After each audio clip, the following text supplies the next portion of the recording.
Welcome to this month's installation of In-Depth with the AASL Library Standards. We will be digging deeper into Collaborate. This is the third shared foundation.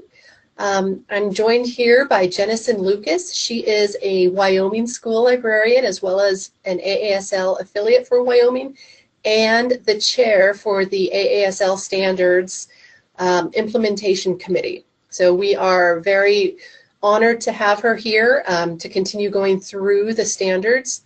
And I will go ahead and, oh, and by the way, I'm Paige Bradenkamp. I will be facilitating today, but you won't see me very much. I am a school library consultant at the Wyoming State Library. And so without further ado, I'm going to turn this over to Jennison, and she can tell you all about the Shared Foundation Collaborate. Thanks, Paige.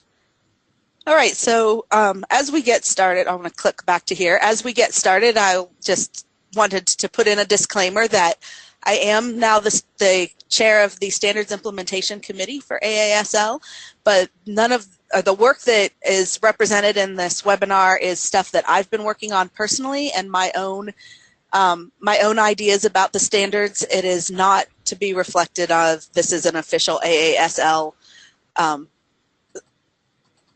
way to look at things because the standards can be interpreted in a lot of ways. So what I'm going to try to do is share what I have been working on and thinking about, but that's not necessarily an official AASL position on any of these, although they are aware of this webinar series and do know what has been going on and that I've talked to them about them and those sorts of things. So first of all, our learning targets today, we're going to do a quick introductory review about how to find the standards, just in case this is your entry point and you just happened upon this webinar and decided to join us. Like Paige said, this is our third one in this series, going straight through all of the shared foundations. We've also done one that was just an overview of the standards. All of those are available on YouTube or the State Library website. We will also talk about the terminology of the standards, so that we have a basis of understanding what the words mean, diving into a closer look then at the Collaborate standards. So the main focus of the webinar is just on that shared foundation of Collaborate. And then we'll also take a kind of a sneak peek across the frameworks to look at a librarian competencies and the library alignments with this standard as well. So first up, accessing the standards, we can get to them through the great big hefty standards book, which is available through the ALA publishing, and it's $199 if you are not an AASL member, $99 if you are. And I know that's a hefty price tag, but there's a lot of amazing information in the book that makes it well worth the price. There is also an app, which I believe is now $19.99. It includes all of the standards frameworks. So the learner's framework, the librarian's framework, and the library alignment are all in there. It doesn't have quite as much stuff as the book, but there are also some other ways to look through those and have a pretty quick, and you can flip quickly through them. And it's a pretty nice layout. And then, of course, the AASL Standards portal, which is found online at standards.aasl.org. And there you can find the learner's framework in a downloadable PDF format that is really nice to look at. That is there. There's also some professional development. AASL has been doing a lot of official webinars that are available there for, you can see a list of upcoming webinars. You can see archived webinars. They have a calendar on there of professional development that's going on, whether it's a webinar, an in-person something, or a Twitter chat. There's been a lot of those going on too. And they've set up their calendar so that AASL affiliates can upload their presentations as well. So when we get ours scheduled, we put it on their calendar so that you can actually see ours from that calendar. You can look to see if there's any that your state is doing if you're not aware yet. So it's a pretty nice portal. They also have all kinds of other information that you can navigate through on there. So some terminology for understanding and accessing our standards. We've chosen to use the word learners instead of teachers or students. to symbolize that idea that we are all learners and lifelong learners. In fact, they refer to the principal throughout the documents as the lead learner in a school. So it's kind of nice to look at our framework for learners as being, these are all of our learners, even when we're working with faculty, when we're working with students, when we're working with parents, when we're working with administrators. They're all learners. We do have some common beliefs that are listed at the beginning of the book. They're also listed on the website. These are, I believe there are 6 common beliefs of what we see as the important parts of being a school librarian. And those beliefs kind of lead into everything else in the book and the standards. The shared foundations are basically the outside part of our standards, the big part. There are 6 shared foundations to inquire, include, collaborate, curate, explore, and engage. So this is where we're up to the 3rd one in this particular webinar. Then key commitments are the statement that explains what that means a little bit more. So what it actually does collaborate mean is the shared or the key commitment. And then under that key commitment, we have 4 domains: think, create, share, and grow, which work kind of like a depth of knowledge in some ways, and kind of just like a way of different points of accessing our standards. And then competencies are what we're actually calling the individual pieces of the standards, and we're going to talk a little bit about that in a minute, about kind of the difference between an outcome standard and a competency standard, because this is where this is a little bit different from ones we've had in the past. And then when it comes to talking about school libraries, this is what used to be the school library guidelines are now school library alignments, and how these standards align for the entire collection of what the school library does and provides. Okay. So here's a quick overview picture of the shared foundations. You can see collaborate is our 3rd one in this row. And you can access the shared foundations. They don't have to be taught in order. They don't have to go in order. We are doing it in this order through our webinar series just as a starting point, and that this is how they were listed in the textbooks and in all of in our big book and all of the other information. So our shared foundation is collaborate, and right under that is the key commitment to work effectively with others to broaden perspectives and work toward common goals. And it is not lost on me that I am doing a webinar on collaborate solo, except for my collaborator Paige over there, who's really helping me out. Okay, and then our think, create, share, and grow domains, and the picture here where we are looking at how all of that kind of goes together, and those domains are kind of the center, that theme that kind of guides them all together. All right, so moving into collaborate. And so before I start talking about collaborate, Paige, did we have questions about any of the access points? Not so far. I don't see any questions. Okay, just thought I'd pause and ask that before we dive in. So to collaborate is to work effectively with others to broaden perspectives and work toward common goals. And this has been a very interesting shared foundation to think about for the last month as I've been working on this. Because when we've talked about collaboration before as school librarians, we often talk about it as collaborating with each other, or collaboration between us and our teachers, or us and our principals. And so looking at it as teaching collaboration and teaching how to collaborate to our students, to our learners, is a very interesting thought process for me, because it's a little bit new for me to think about. So our Collaborate Foundation, this is what all of the learners and competencies look like. Don't let this slide scare you off. We're going to look at each domain separately and actually take a look at each domain and then each of the competencies. We're going to do a little bit of a deconstruction of them so that we can look at what is involved in each of those standards. So first of all, we're going to talk about the difference between outcome and competencies. If you've already been at some of the webinars before, you're going to recognize this slide. You're also going to recognize the layout of all the other ones, because I'm liking this layout and just continuing to use it. So an outcome standard is one in which you're going, we'll back that up a little bit. An outcome standard is one in which you can measure the outcome. You take a puzzle, you put it together, you have a completed puzzle.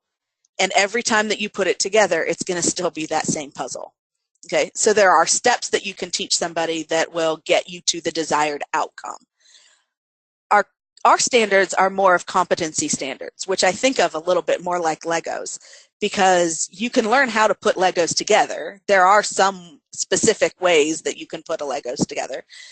And you can get kits so that you can learn how to build with Legos. And so you can kind of do a step-by-step process. But then on the other side, you can also just take the Legos in a jumble like this picture shows and create something with them.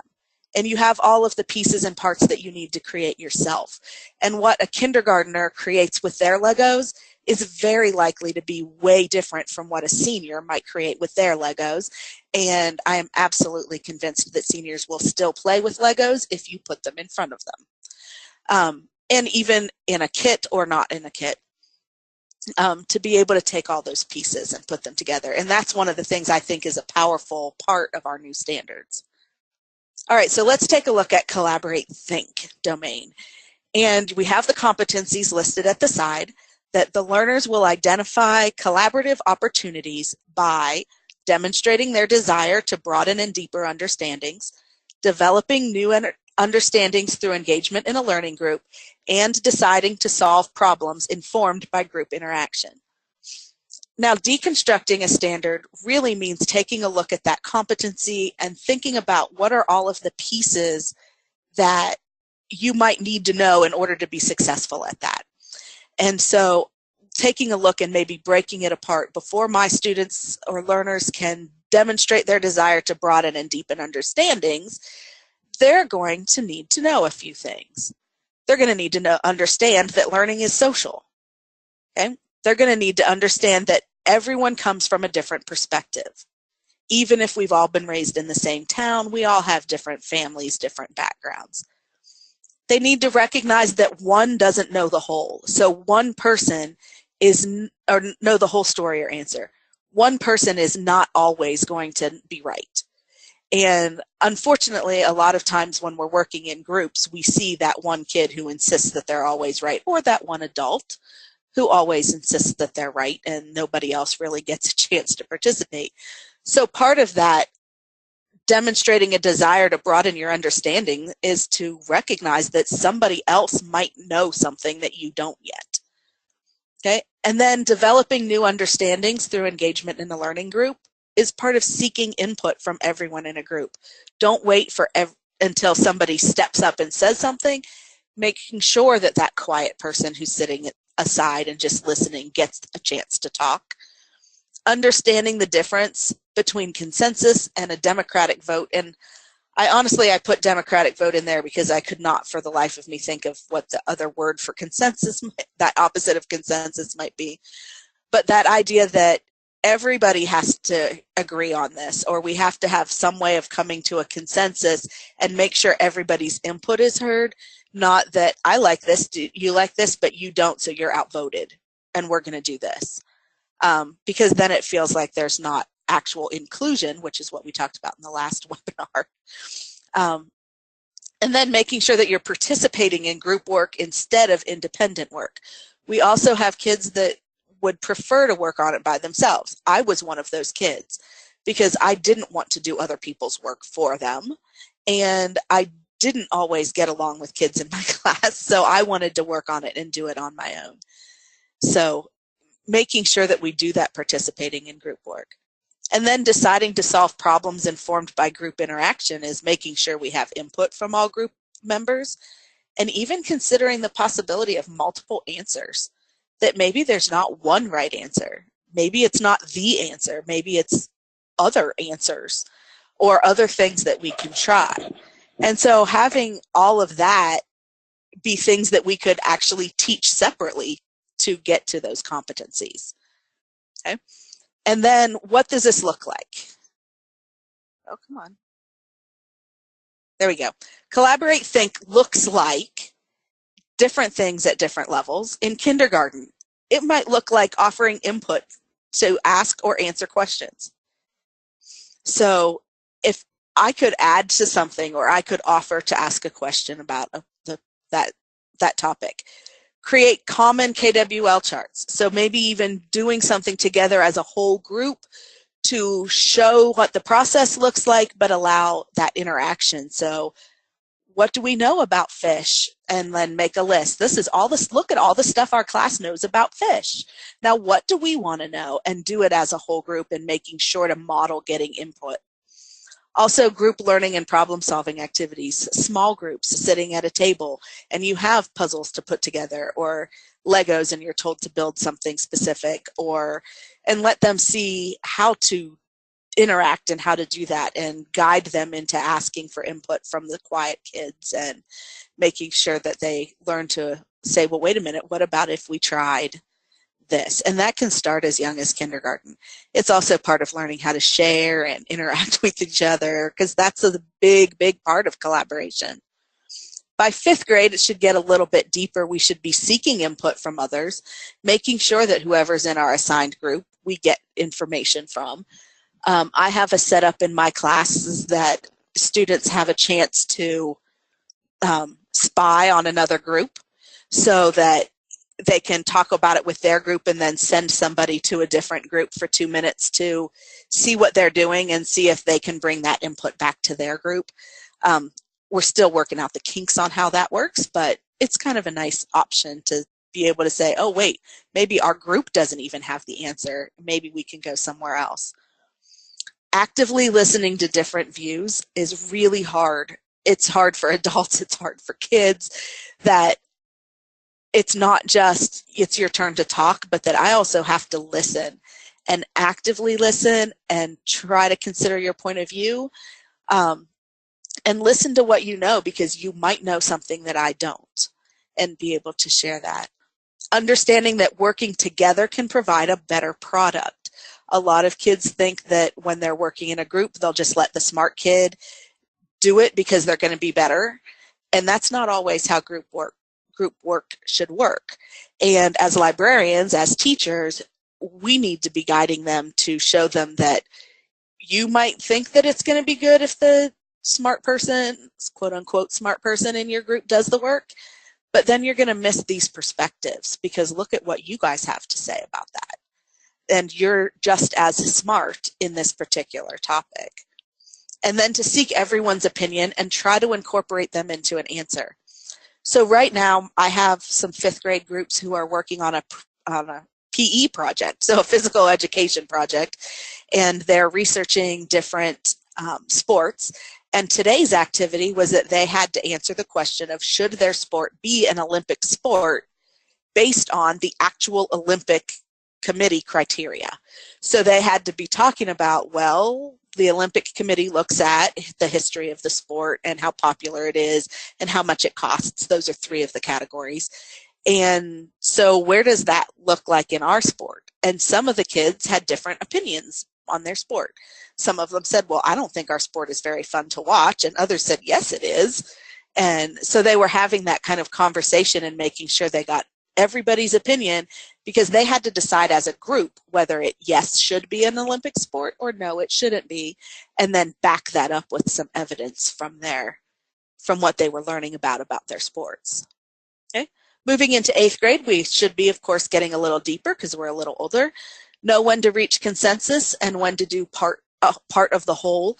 So this is maybe this is something we're all doing together, or maybe this is something that I'm going to do this part, you're going to do this part, you're going to do this part, then we're going to bring them in together and put them together, because some projects work better that way.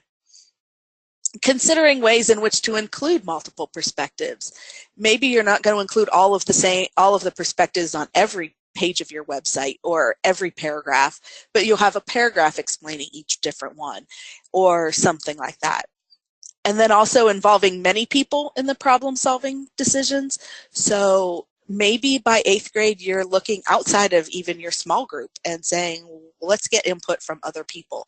Let's do a survey of our class. I actually do have a 5th grade group at a different school that was learning about ice cream flavors as their chosen topic, and they actually surveyed their class to find out what their class's favorite ice cream flavor was, which was really great to teach them how to do a Google form and stuff like that.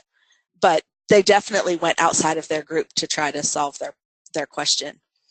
And then by 10th grade, they should be recognizing that learning is best when all perspectives are included and considered, so that maybe the answer isn't something that our group knows or that I know or you know, but if we combine all of these ideas, it's even better, and we might come up with a more creative solution.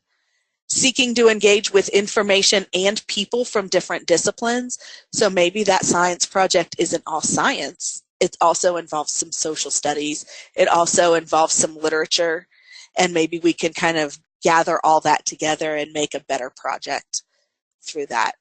Okay, so moving on to then collaborate, create. Our competencies are that learners participate in personal, social, and intellectual networks by using a variety of communication tools and resources, and establishing connections with other learners to build on their own prior knowledge and create new knowledge. This idea of new knowledge is definitely kind of something I've been reflecting on lately to see how we can change that in elementary schools. But deconstructing these standards, for this first one, using a variety of communication tools and resources, you need to know what tools are available. And we need to be able to share. These are the ones you have access to, or these are the ones that are available out there if you create your own account for them. And that's a little bit of a difference between elementary school, where a lot of online tools are not accessible to them individually yet because of the terms of service requirements, whereas in high school they may be able to set up their own accounts, and opens a lot more tools to them. Understanding that different tools work for different purposes. A blog works a little bit differently from a website versus a podcast versus a poster hanging in the hallway. So depending on what tool you want to communicate with. And then you need to know how and when to contact your group. Is this something you're supposed to be doing just during class when you're all sitting together? Do you need to collect everybody's phone numbers so that you can have a group text? Are you going to create a little Facebook community to go along with what it is that you're working on, or whatever your particular process might be? So to contact group members. And then you have to decide which tool will be most appropriate to your purpose. So understand what tools are available, understand that they're used for different things, and then figure out which one works best for you and this particular purpose that you have are all part of that, using communication tools. And then in some cases, I'll back that up for a minute, in some cases it's also teaching how to use those tools in order to be able to communicate. We started using Google Classroom this year in my classes, and we have had to do some backup and instruction about things like how to create a document and how to share it, and those things that I wanted them to be able to do required some direct instruction. Of course, I teach 3rd, 4th, and 5th graders. Creating group discussion options is part of establishing connections. What are the ways that we're planning to talk? Are we going to break off into pairs? Are we going to totally work as a whole group? We need this as adults too, to be able to stop and think about how are we going to make that work? And I put in here to begin learning to build a PLN, or a personal learning network, because the more people that we know, the more access that we have to other resources, even at high, and I put this in here mostly at high school level, that you might be starting to figure out what discipline you like and how are you going to build who you know about that. You think you want to be a lawyer, maybe you need to get to know the lawyers in your town, or maybe you can figure out a way to apprentice with them or do an internship or something like that. Getting to know your new group members and their communication styles. We talk about this with meeting with our principals, meeting with our teachers, know who likes to get email from you and who would rather have you text them or stop in and talk to them in person in your classroom. All of that is part of it. And then what does this look like? In kindergarten, know that communication happens in different ways. We can talk to each other. We can call each other on the phone. We can text. We can send an email. What are those different things that we can use to communicate? And learning to include all people in a discussion. This is actually part of the Common Core standards for kindergarten in learning and or listening and speaking, to be able to ask for the opinions or ask for an answer from the people who are in your group. Again, knowing what tools can be used and knowing how to use them. There definitely will be in kindergarten some, how do I do that? You want me to type that?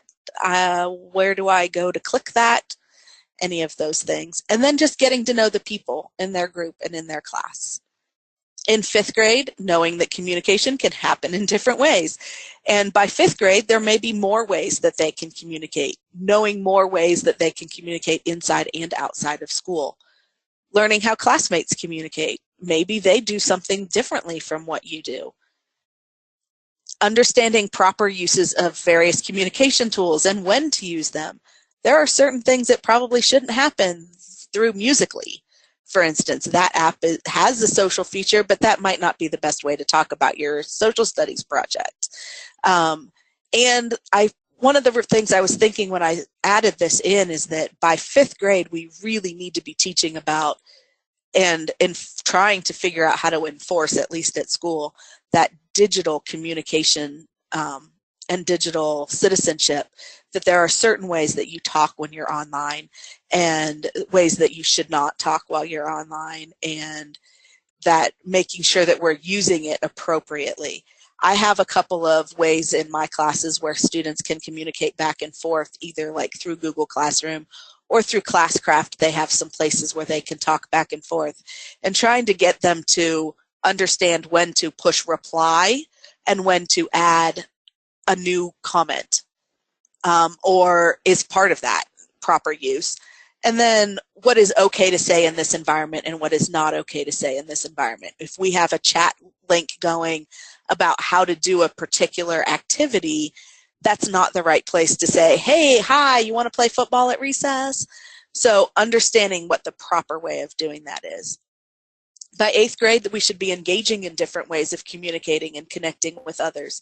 By 8th grade, they're old enough to use most of those social networking things, and they should be starting to do that as a way to connect. Also, understanding the ethical uses of the various communication methods, that there are things that are going to happen. If you post on Twitter, it's out there for everybody to see. So you might write that differently than if you were just texting a friend. And understanding that there are certainly some ethical things involved. And then including different viewpoints in the creation of your projects, making sure that everybody's voice is heard again. By 10th grade, engaging effectively and ethically with a variety of collaborative communication tools. By this point, we should be starting to try to put things together. And it might not just be one thing that we're doing. We may be doing multiple things or trying to engage multiple parts together to we may communicate together in one way and figure out how to communicate our final product in another way, or even using those collaborative tools.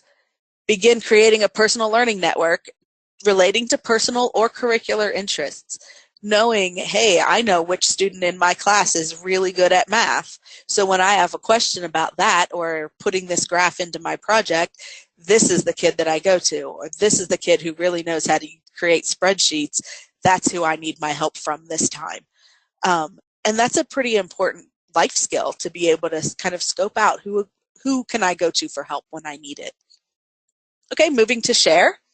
And this one has been definitely kind of fun, because as I work with the kids thinking about collaborating and sharing and how do we have kids share, has been very interesting to think about. Learners work productively with others to solve problems by 1, soliciting and responding to feedback from others, and 2, involving diverse perspectives in their own inquiry processes. It is very difficult sometimes to get elementary aged students to solicit feedback or to understand that that's a way to help them grow. It's not just a grade.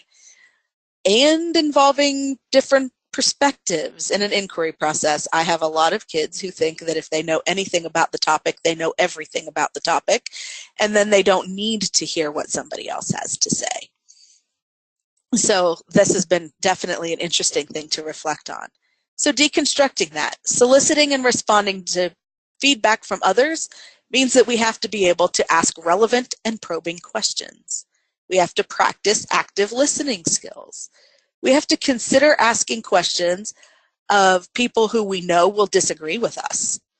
And that's not always a comfortable situation to put ourselves in. And we have to understand that feedback should not be personal.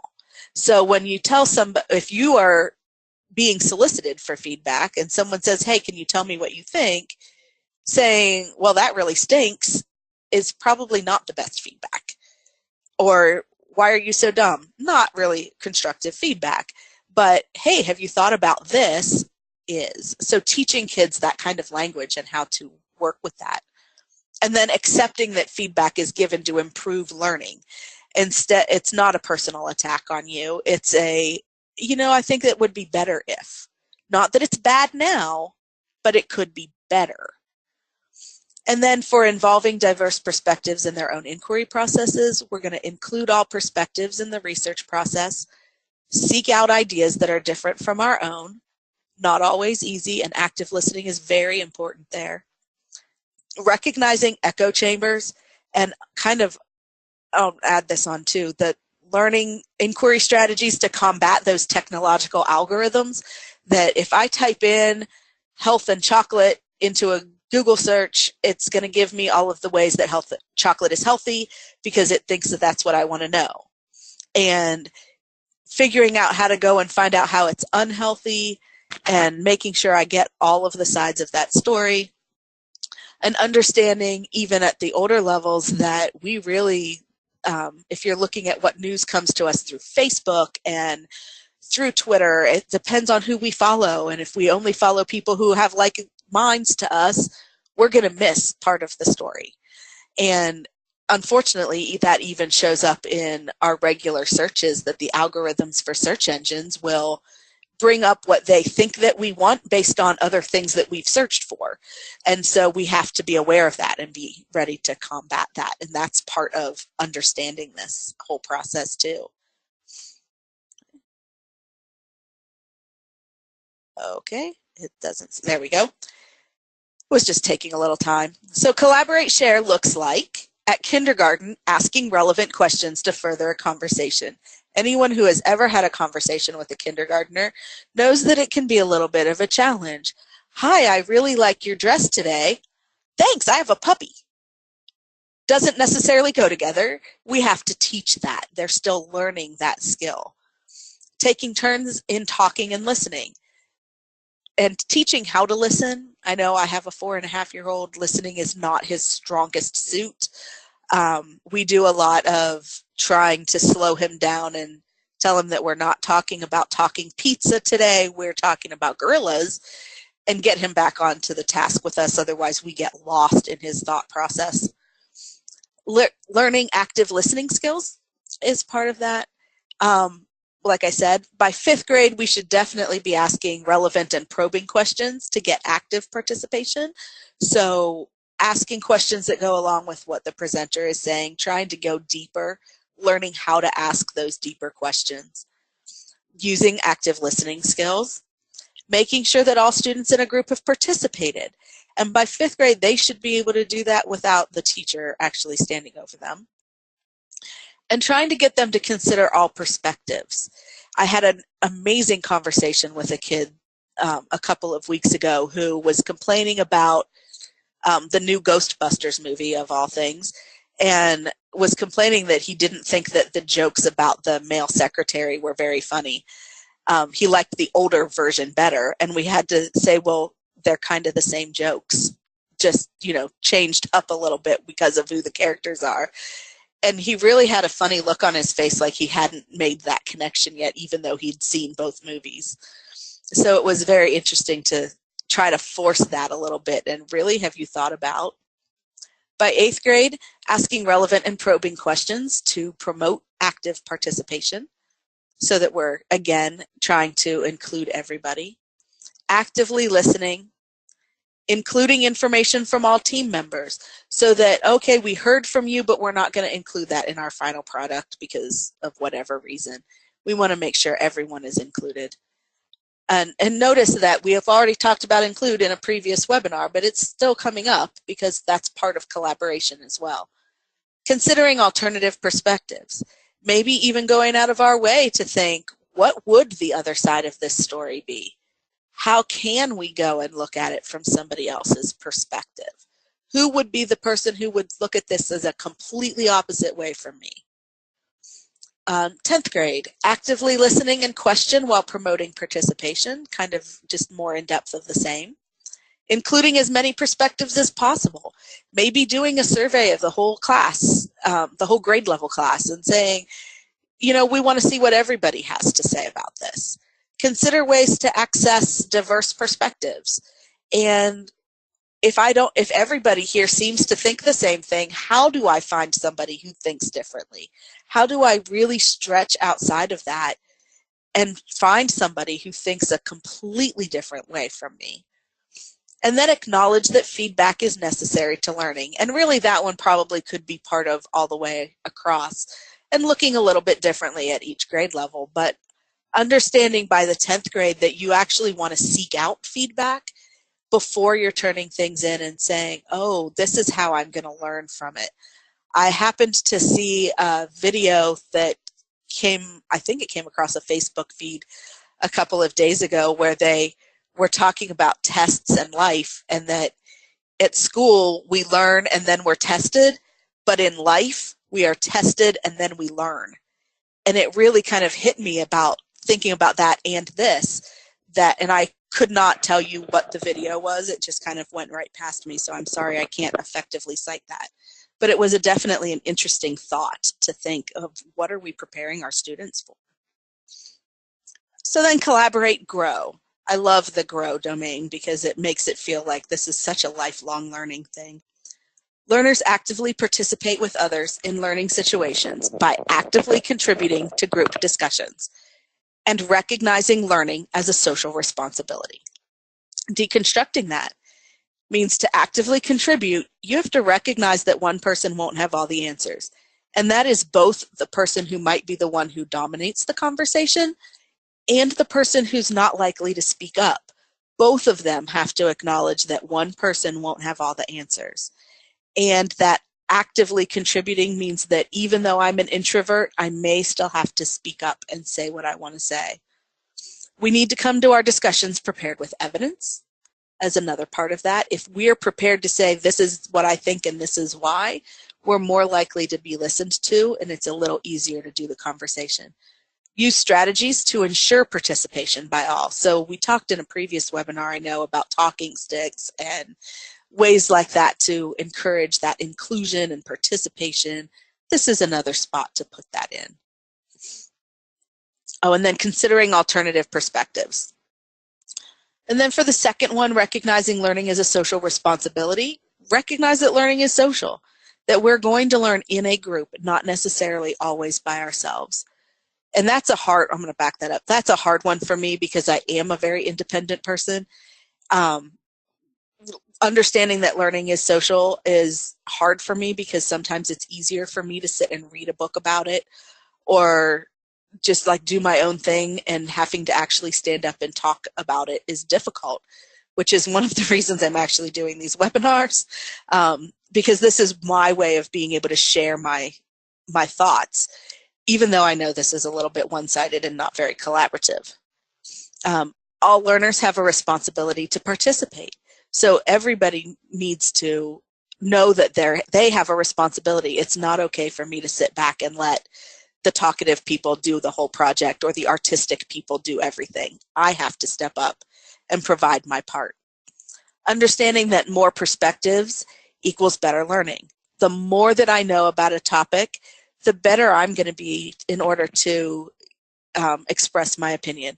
It's that old poem, which I think is attributed to Dr. Seuss, the more you learn, the more you know, the smarter you grow.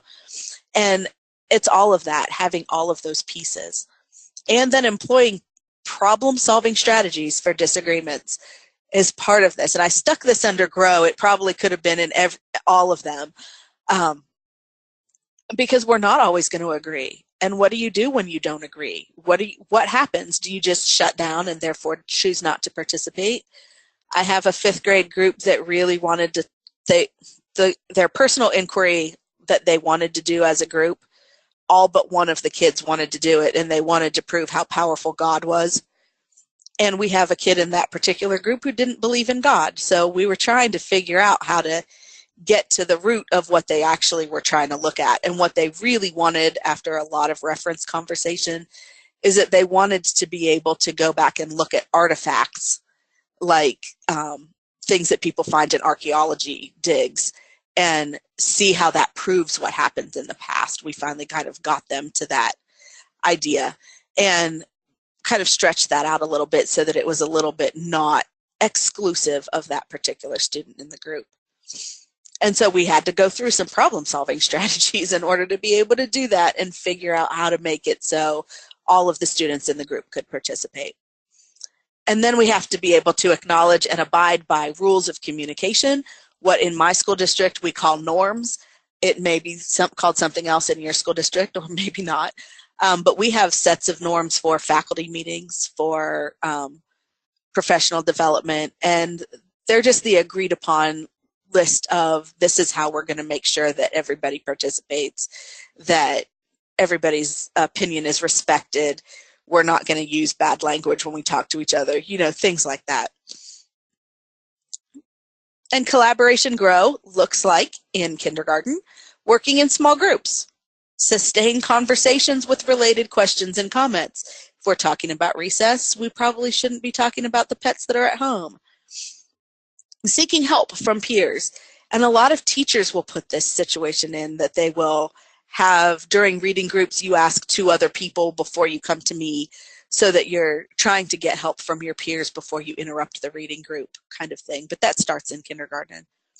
In 5th grade, again, small group work, making sure to include everyone, keeping group discussions on topic and on task, and just as kindergartners can be squirrely, so can 5th graders.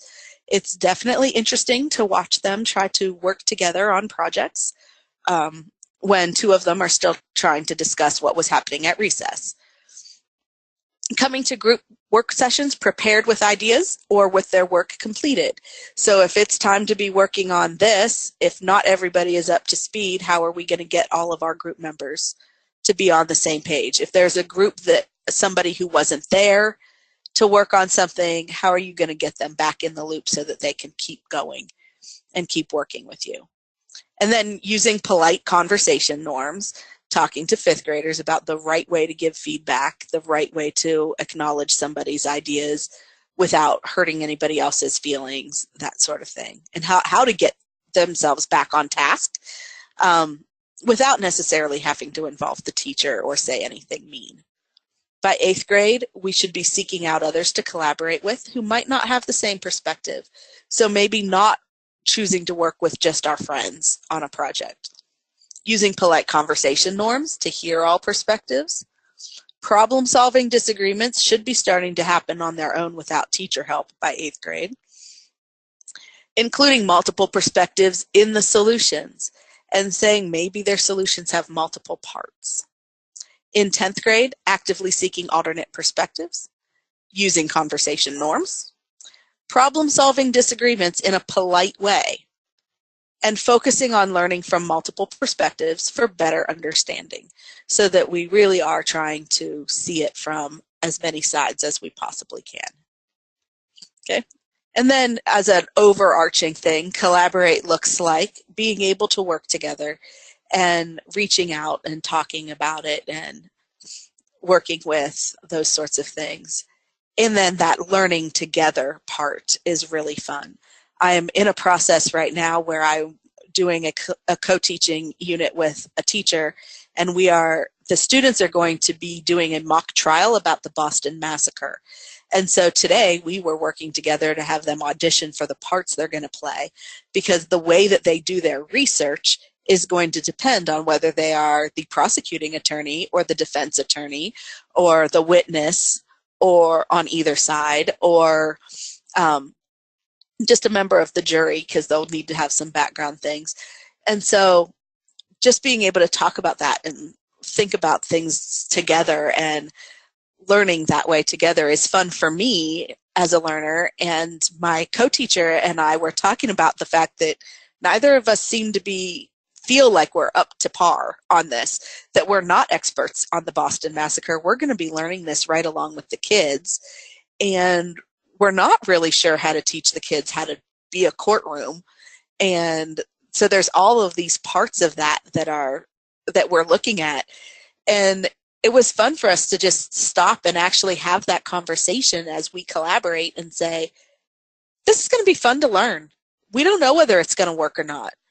And it's okay. And it's going to be okay for the kids to know that we're learning with them, because that's going to make it more fun for the kids at some point too. But being together, we're going to learn. Of course, with anything that we do, we have to assess what we're doing. So some ideas in a formative assessment is definitely observation, observing how kids are talking to each other, intervening if we have to, because that's part of the process, not just, oh, you're not getting along and check it off on a checkbook. Exit tickets. And in this case, I would say if you wanted to talk about collaboration as your exit ticket, ask them, what is a good idea that someone else in your group had today? That might be a way of seeing how they're collaborating. Or what was a struggle that your group had in your discussion today? And get their feedback that way, and an exit ticket. Conferencing with the students as a group or individually, especially if it's individually, especially if you have a student who doesn't seem to be participating at all, or who seems to be participating too much, and try to see how you can make that a little bit easier for them. On the summative side, this is going to be more of where you get your grades. You might have the students do a self-reflection and maybe guided questions through that, or maybe just tell me how it went, write a paragraph about what this was like. You could do it as a self-reflection survey and ask specific questions like, do you think that you did the best you could to help your team today? Or, what was something that you were really struggling with as your group worked today? And make it, oh, this was what I was doing. Again, a survey, you might be able to send out a survey and ask, did everybody in your group participate today? Did anybody dominate the conversation? Is there anybody you wish you had heard more from? Or what perspective seems to be missing? And you could do that in a quick survey. And again, observation as part of the summative can work in that. You can follow a rubric as you look at a product and see if you can see where each person in the group has participated. I know that's really hard for us as librarians who, when we see all of the kids, it's a little hard to have enough time to see what those kids are like individually, to see if their personality is coming out in your product. I see a lot of my kids once a week for a half an hour, and honestly, I might not even be able to remember their name when I look at it and know which one is which. But maybe build something into your product so that you can tell, oh yeah, this was so-and-so's idea. Or in a presentation, if you're having them do a presentation in front of the class or in front of you or whatever, make sure everybody has talked is one way to do it. Or to be able to see how they have incorporated, because maybe one of them isn't talking, but you can tell that they're acting it out in the background, or they're adding to the presentation in a different way to continue, that maybe they're the silent person, but they're involved somehow. And then even journaling. And I actually had this idea from the standards book when I was looking at the chapter in there on assessment. And I'm not sure yet. They called it a summative, but there's part of me that wonders if that might be more formative, to have them write a sentence or two at the end of a collaborative period to tell you what went well and what didn't. And then you could use that as a formative with a write back quickly of saying, but what question could you ask differently next time to get that feedback that you wanted, and kind of prompt them to be able to do it. But even looking at a journal over time of this is what was happening as we did this project would definitely be a summative way of assessing collaboration. So then as we look across the frameworks, this time I chose the domain GROW under Collaborate, and the school librarian and school library frameworks are only available for purchase from ALA and AASL right now. So I'm only choosing to show one piece of that for each of these webinars and alternating through, so it won't be looking at the same things all the way across, so that we can be using it with as a way to show an example, but without actually violating any of the proprietary rights of ALA and AASL. So if we look at the GROW domain for Collaborate, under the learner, it looks like this. Learners actively participate with others in learning situations by actively contributing to group discussions. Okay? On the school librarian part, the wording changes a bit from learners actively participate with others in learning situations. The school librarians foster active participation in learning situations by stimulating learners to actively contribute to group discussions. So give some prompts, give some help, and convince them that they want to do it. And then the school library alignment for this one is that the school library supports active learner participation by creating and maintaining a learning environment that supports and stimulates discussion from all members of the school community. So making sure that we are trying to talk with all of our students, have input, all of the teachers. If we're helping lead professional development, we can certainly model that. If we are having an environment that people know that when they come into the library, they can talk about what they need to talk about, and we're fostering that this is a learning environment. We want to talk about everything that we need to talk about, and this is a safe place. This is the safe place that we can do that. And at a lot of schools, faculty meetings happen in the library. A lot of other things, professional learning and things do. So having that as a physical space requirement, as well as, hey, I'm the librarian, we talk about stuff, and you can collaborate with me, and I can help you figure out what book to provide to this kid that you're trying to help through this particular situation, or we can talk about this and I can help come up with some resources, or hey, what if we do this little activity together and we can co-teach this, and make it not the librarian and the library and the learners are all an interactive community. So that brings us down to our questions about inquiring about collaboration. I am not an expert on collaboration. It's very difficult for me to do it. It's difficult for me to teach it. I do find that I wish that teachers would teach their kids how to collaborate so that when they come to the library, they just do it, because I only have a half an hour a week. And so how do I teach them how to collaborate and have them collaborate on something and actually make any progress through that project can be really difficult. And because I'm at 4 schools, I find collaborating with teachers to be really difficult.